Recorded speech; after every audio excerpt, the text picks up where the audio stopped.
3, 4 go. మీరు sanitiser రోజు వాడుతున్నారా? సో అది మీకు తెలియకుండానే మీ చర్మాన్ని నష్టపరుస్తుంది.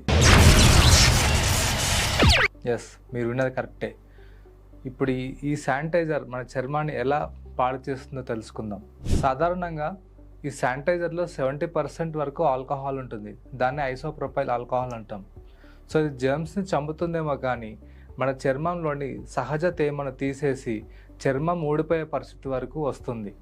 సో ఇది ఎందుకు అవుతుంది అంటే మనం ఎక్కువగా వాడడం వల్ల ఇలాంటి సైడ్ ఎఫెక్ట్ వస్తుంది. అండ్ కొన్నిసార్లు ట్రైక్లోసైన్ అనే కెమికల్ వల్ల మన హార్మోన్ పైన కూడా ఎఫెక్ట్ చూపిస్తుంది. దీనివల్ల థైరాయిడ్ ప్రాబ్లమ్స్ కూడా వచ్చే ఛాన్స్ ఉంది. అండ్ ఈ శానిటైజర్స్లో మనకి మంచిగా స్మెల్ రావడానికి రకరకాల కెమికల్స్ వేసేసి ఆ కెమికల్స్ మనకి పడకపోవడంతో అలర్జీస్ సమస్యలు వచ్చే ఛాన్స్ ఉంది.